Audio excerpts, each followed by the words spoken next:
This is the Coming Home Podcast with John Allen.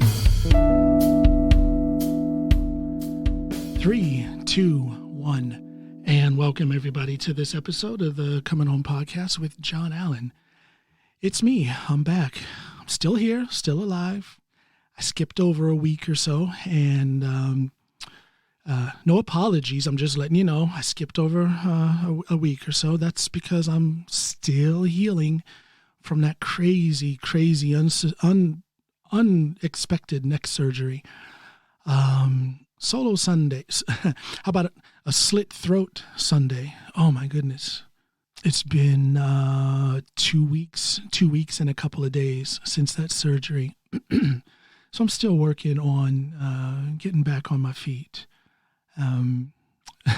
It's going to be a much longer process than I thought, but it's a challenge that I will enjoy. I love challenges, especially when it has to do with anything physical. That's the power lifter in me. I like those physical challenges. But I just wanted to step back into the office here, into the studio, and get on the mic and say hi to you people and share a few thoughts that I've been having. This is going to be a short episode. I'm willing and able, but endurance is a factor here. So it's the whole thing of sitting up straight and not having support on my neck and upper back and shoulders. You know, back in the old days, my wife had a very similar surgery about 20-some years ago, 25 years ago, maybe. Excuse me. And, you know, back then they used to put the neck brace, the big collar around you. And they don't do that anymore. So I'm really feeling the challenges of head movement or the lack of head movement, because I tell you, it really is an issue when it comes to balance and everything, and it's just a challenge. It's going to be a bit of a uphill battle, but again, I like those challenges. So here I am. I know some of you were wondering where I was, and at the same time as I was telling myself I'll take the time away from the microphone that I need in order to rest up and heal, I also felt that pressure, that desire to get back, that desire to not be forgotten. So I haven't forgotten about you guys. I love you guys. I want to thank you for your support. And let me also throw this out there. You can find me all across social media. I think the easiest way to do that is to go to my website, johnallenpod.com. That's JOHNALANPOD.com. If you go there and you see the homepage, and across the top, you'll see the different social media icons for Twitter, for Instagram, for Facebook. Click on them, and that'll take you to my pages on those respective social media platforms. And of course, you can find this podcast anywhere you find podcasts, on Apple Podcasts, iTunes, Spotify, Google Podcasts, Podbean, everywhere you find podcasts. Please give me a listen. Please subscribe on those respective platforms wherever you hear me. That means a lot. So I thank you ahead of time for that. I'm just going to assume that you're going to hear this and you're going to go and rush out there and fix that follow and that subscription. So I will say ahead of time, thank you for that. Let me get into the meat or the purpose of this. Meat. I'm kind of hungry. I think I'll make a hamburger when I'm done with this. Protein, you know. Anyway, I want to get into the subject matter, basically what I had on my mind today. So settle in now. I want you to settle in and close off all thought and just listen for a second. Let me see if you can dig this. Let me see if you can feel what I'm saying here. For me, anyway, having so many thoughts and ideas can be overwhelming and simply frustrating. What I do, and I suggest this to y'all, I suggest using a journal, whether it's a spoken journal on some sort of dictaphone that you have on your cell phone, or a written journal, or some other method of documentation, so that your ideas and your plans don't fade into nothingness. You know, if you're like me, and you're a thinker, I'm a thinker, and I'm a planner, I'm a dreamer, and I get these ideas, and some of them I remember because There's just something about that idea that really excites me, so I'll remember it. And it will come to fruition. I will at least try to let that idea become a project which then sees the light of day. But sometimes, even though it may have been a great idea at the time, it kind of fades away. I kind of forget about it, and that can be so frustrating. It's almost like when you wake up from a dream that was really cool, and almost right away you start to forget it, and you wish that you could remember that dream, or you wish you could have written it down or something. So my thing is do that writing process, or that journal process, whether it's written or spoken. Maybe the spoken journal can be even better and easier to do than the written journal. But it keeps those ideas in a virtual or maybe even a physical file cabinet. And when, there's really no reason to be bored in today's society. But if you find yourself bored, you can go back to that journal or go back to those sound files. If you did it, if you did a vocal documentation of that idea, you can go back and pull it up and see if this idea or this thought can actually see the light of day. I tell you, it will do something for your productivity. It will do something for your mental health, because boredom very often it brings frustration or sadness or anger, those negative emotions that you have. And please don't, this is, I'm not a shaman or one of these new age people that people brush off. Personally, I believe a lot of them are frauds, but some of them actually are people with good intentions and a lot of knowledge on these subjects. I'm not trying to be either one of those things. I'm just telling you, I'm just a normal guy, and I'm just sharing my process with you. But that documentation of your ideas, so that you can pull them out at your leisure. You can pull them out in moments of boredness, or if you're feeling uninspired, if you're some sort of an artist, whether you're a musician or a writer, a painter or a sculptor, if you can go to this file cabinet, whether it's real or virtual, and pull out those old ideas, it might be something that can kick you into a new level of creativity and productivity. That method has served me well. I don't write too many things down, but I do document things verbally on my telephone, whether it's song ideas or lyric ideas, or just a new subject that I would like to study on my own time. I think my schoolroom days are long gone, but I do study things in my own time. That might be wasted time, a lot of people would say, but I just can't handle the idea of school anymore. That's me.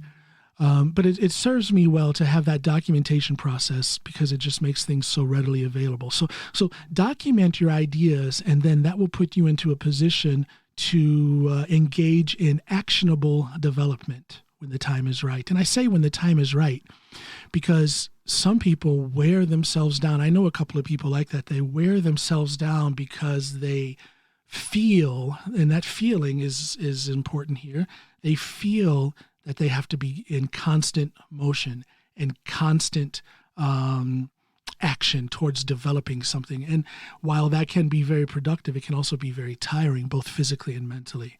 But that's an individual thing. I like to portion my periods of productivity and action. I like to portion it out. I like to have it at a manageable level. So for me, it works quite well to have this virtual, for me, it's a virtual file cabinet with ideas that I've thought at one point or another, pull them out, put them into actionable development when the time is right. I'm still physically a wreck since that neck surgery a couple of weeks ago, and I'm not capable of very much right now, but I am, however, capable of planning and documentation. I am capable of planning and documentation. So that's what I'm doing. I'm doing exactly that. I'm making plans. I want to come out of the gate strong, running hard and fast.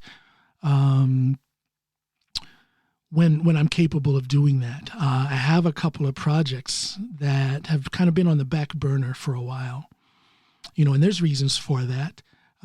For a while, I was really beating myself up after my son passed away, beating myself up about that. And in the course of trying to deal with his passing, it interfered with my creativity. And I really was struggling against that. But I found out that why should I struggle against that? I started to think now is not the time to be very creative. Now is the time to grieve the passing of my son. So that's what I did. And I actually found, I wasn't happy. I wasn't out picking flowers and skipping, through the fields, but I did lose a certain amount of weight that was on my shoulders. I lost that self-imposed pressure to do something besides grieve the passing of my son. I just embraced the grieving process. It didn't make the grieving process any easier, but it did make my life, it has made my life for the last few months easier. But the grieving process is tough. That's a heavy thing. That's a heavy load to carry. So why carry other loads that I can carry at a later time? That was basically the thought process that led me to dropping my resistance against the grieving process. And my voice gets a little shaky. I'm fighting against the emotion. So yeah, the grieving process continues. But that is what it is. So anyway, beyond that, as I said, I'm not capable of very much physically, but I am capable of thinking, planning, and documenting those thoughts and those plans, so that when the time is right, a couple of fun projects that are fun, that will be fun for me anyway, will see the light of day. I can tell you one of those projects is an album project, not my own, not directly my own. I was the lyricist for this entire album. And boy, this is something that I have, when you go into a cooperation with other parties on a project, it's an art form to be able to have balance in that cooperation. You have things that you want to get through on the project, but the other person, the other party in that cooperation, they have their things that they want to get through. And there's other people who are involved. There's other people who have a little bit of say-so. And that's just part of the thing that, that's part of a cooperation on any project. But I feel like I won. I feel like I came out on top now that this album is going to see the light of day. And just so you don't get the wrong idea, it's not the artist who I wrote the lyrics for who was the hindrance or the obstacle. There were some other things. Music business is unfortunately a business, and there's things that get in the way of the artistry. Couple mistakes that are made, a couple of decisions that are made that I didn't quite agree with. But anyway, here we are. Now this project is going to see the light of day. I want to throw a shout out to my friend Henning Remme. What a guy! Because in my weakened condition, there's there was some administrative things that needed to be done, and of course I couldn't do it. So Henning stepped in and. Basically, he played the record company executive because this project is going to be released on my label, Loyal Oak Productions, and it'll be coming out real soon. You guys will see all the promotion material throughout my social media, and I'll probably talk about it on this podcast in not too long. And I will probably be doing an episode with the artist himself on that album project. He'll probably be a guest on the Coming On podcast with John Allen in not too long. So yeah, this is coming out on my label, Loyal Oak Productions, and God bless good friends. Oh my gosh, Henning, I love that guy. He is, yeah, I've said this before. If I call someone brother, it's because I have true love for them, and I just love this guy. He's the first friend that I made here in Norway, so I've known him for, 19 years, and love him to death, and that he stepped up He has his own label, people. So he could have, it's a long story, but he was in a position to where he could have actually given out this project on his own label. But he understood my connection, because I got to tell you guys, this is some of the best lyrics, I feel, the best lyrics that I've ever written. I had to go in a totally different place to write these lyrics, so there's a lot of feeling in these lyrics. I'll put it to you this way. Some people who have heard these songs, in fact, Henning, when he heard these songs, he called me up and asked me if I was okay. Hey man, are you okay? Is there anything wrong? Because there's a lot of feelings, a lot of emotions in these lyrics. Some of them are somewhat biographical, but some of them I'm just telling a story. But they hit people. These lyrics hits people so hard that people that know me, and among them Henning, they question my sanity. No, not my sanity, but they question how I'm doing. Am I doing okay? And I love it. That's the kind of reaction you want as a lyricist. You want people to really feel the emotion that's behind, that's under, that's around, that's in the lyrics that I write. So great reaction. But I love Henning. He could have put this out on his own label, but he understood my connection to these lyrics and to this project.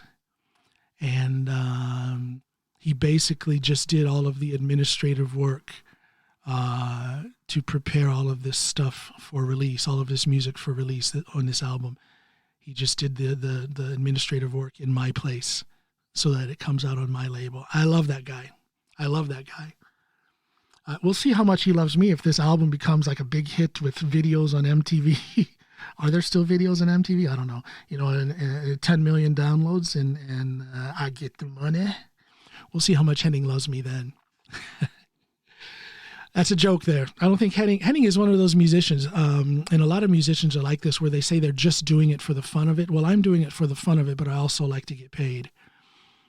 I'm a firm believer in artist rights. If the artist does the work, the artist should make the money. You can suffer a little when it comes to distribution and promotion when you're not under a big record label, but those big record labels are just, they're just robbing these artists blind. It's really a sad thing, but it's also a lot of positivity out there in the music world. There are more and more of these young cats, not even necessarily young cats. There's even some older musicians. Look at what Neil Young is doing. If you're not aware of it, Neil Young has probably the coolest musical website out there. In fact, it's not even a website. I mean, he has a website, but check out the app.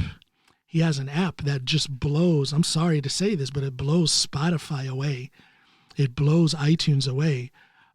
Just check out Neil Young's app. What's the name of that app? I believe it's called NYT, which I believe stands for the Neil Young Times. It's pretty cool. I'm not going to say too much about it, but it's pretty cool. So check out Neil Young's app. My dream is to have something like that for my music and all of the music that I've collaborated on. I'm so proud to say I've written a lot of songs, over 100 songs that are out there, that have gone through production and have been released. It's all out there under other artists. Maybe I'll find a way to link to it when I post this podcast episode. But I digress. I'm a talker, and I've kind of strayed away from the point of this podcast. Excuse me, my voice. Wow. Part of this neck operation, of course, I was intubated. And even though it's coming up on 2.5, 3 weeks since the operation, my voice is still messed up. So if I sound rough in the voice right now, that's the explanation. That intubating process where they shove the tube and everything down my throat. Plus, in order to cut into the vertebrae and the disc and everything in my neck, they have to shove. If you can picture this, they literally had to shove aside my trachea and my Adam's apple. Had to shove it to the side, so it was shaped like an S in my neck in order to get to my spine and my cervical vertebrae. So yeah, man, I'm walking around with traumatized voice.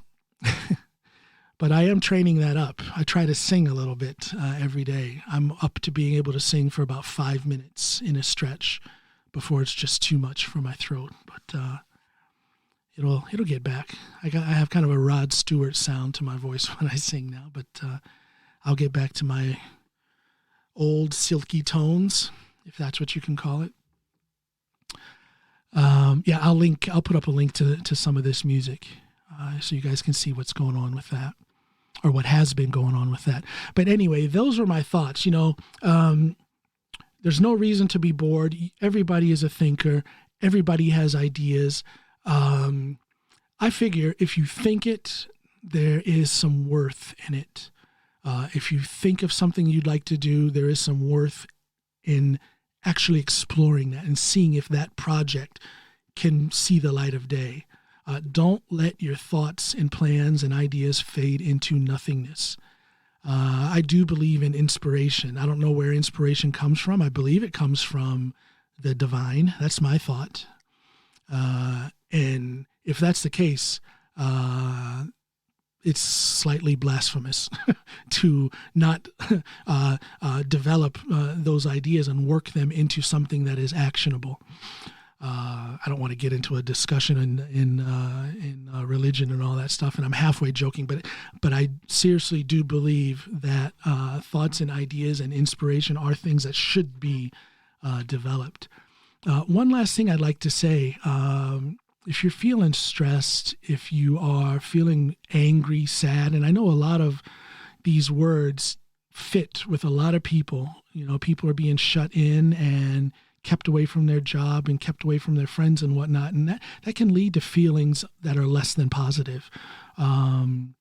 Try meditation. Try prayer. Try a moment of silence for yourself. Now, let me explain that real quick before I let you go. Every day I take at least 10 minutes, every day by myself. And it's 10 minutes of quiet, 10 minutes of reflection, 10 minutes of prayer. If you're not the praying type, then meditate. If you think meditation is a bunch of metaphysical foolishness, then just have a time of silence and non-thinking.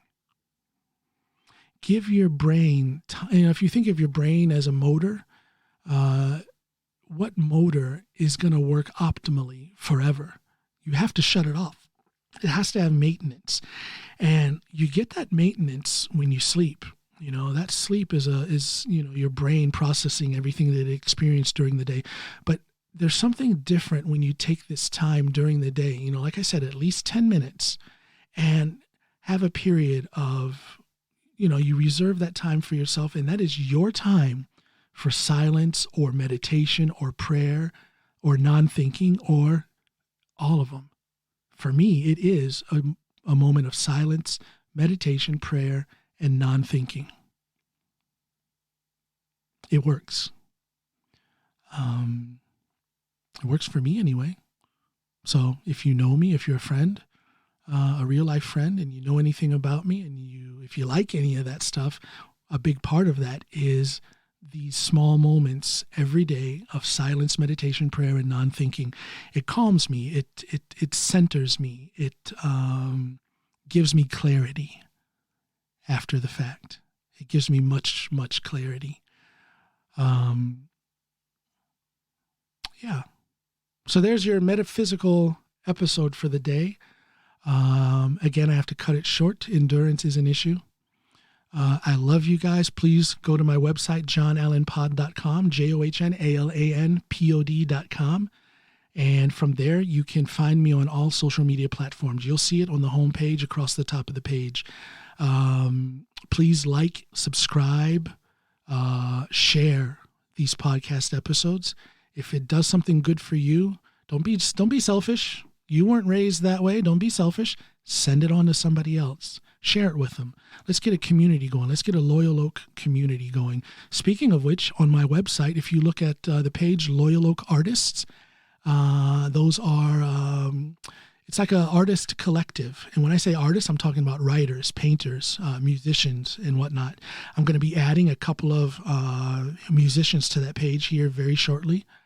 among them the musician who I wrote the lyrics for, and the album is coming out in not too long. I'll be adding those people. If you know of any artists, musicians, things like that, give me a suggestion. Let me contact them. Maybe I can get them on this podcast. Maybe they'd like to become a Loyal Oak artist as well. We are just a supportive group. Maybe you're a Loyal Oak artist who is a writer. And then there's another Loyal Oak artist who would like to write a book. And this writer could possibly be a ghostwriter or a supportive source to another Loyal Oak artist. You get what I'm talking about here? Several branches of the Loyal Oak, okay? Little artist collective is what I'm talking about. So get involved, reach out to me. Yeah, reach out to me and stay in touch. I've got some exciting things coming up. I tell you, the power of positive thinking. Like I said, I spend a lot of time thinking. I spend a lot of time planning, and the little bit that I'm able to do, I do, and that has led to a few new contacts just in the last week since this surgery. So there's going to be some rather exciting guests coming in. Stay tuned. We're going to have some fun coming up. Take care and love yourself. Love yourself till everyone else does too. How about that? Give that a try. All right. Bye, everybody. Thank you and good.